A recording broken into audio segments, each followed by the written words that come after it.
لكل امرأة انفصلت عن زوجها. أول إشي عن جد الله يجبر عليكي، عن جد الله يجبر عليكي، الموضوع أبدا مو سهل. هي أول نقطة.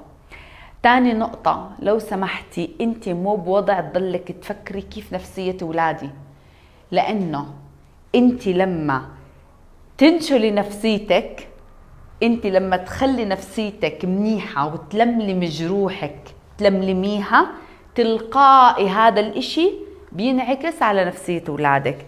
الاولاد بدهم ام قوية، بس كنتي مع زلمة ما كنتي مع زلمة ولا فارقة عنده، المهم انه هو بده ام قوية.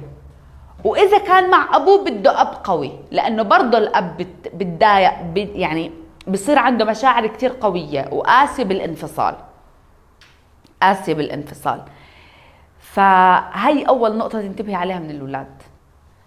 شغلة تانية، الولد لما الامرأة تنفصل بتفكر لما يصير مع ابنها أشياء، بتفكر إنه هي لو إنها مع زوجها ما صار هيك. بحب أحكي لك، لو إنك مع زوجك، لو إنك مع أهلك، لو إنك مع مين ما كان رح يصير معك، يعني رح يصير معك اللي صار، لأنه هي الأحداث صايرة مع ابنك مش معك. فما تضلك تخلي الشيطان يكبرها براسك انه انا لو اني انا وابوه ببيت واحد كان صار معنا اشي تاني. لا لا لا، هو نفسه نفسه نفسه نفسه، مو رح يتغير اي اشي.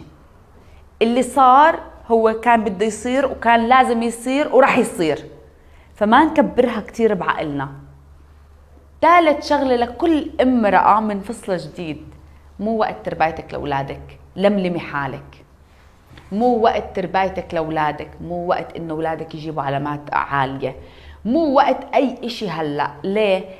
لأنه أنت هلأ فعليا كامرأة أنت عم تنزفي. إذا أنت ما وقفتي ولميتي جرحك ولميتي نزفك أنت، وصرتي بدك أولادك يكونوا ناجحين اللي بنطالبه، هذا كل النزف رح تخلي أولادك ينزفوا معك. عشان هيك بعدي ما تطالبي اولادك هلا لا بتربايه ولا تطالبيهم بالدراسه. وانا ما عم بحكي عن اكستريم، يعني تيجي وحده تحكي لي اذا ابني انتحر عادي، لا طولي بالك، ما نكون ساذجين لما نحكي بهيك مواضيع، نكون قد الكلام. مو وقت هلا، وقت انك تشوفيهم انتوا تمام، بس انتوا تمام خلص. صح غلط مش وقتها، انتي مجروحة، انت مجروحة. هي مو رح يتغير اي اشي.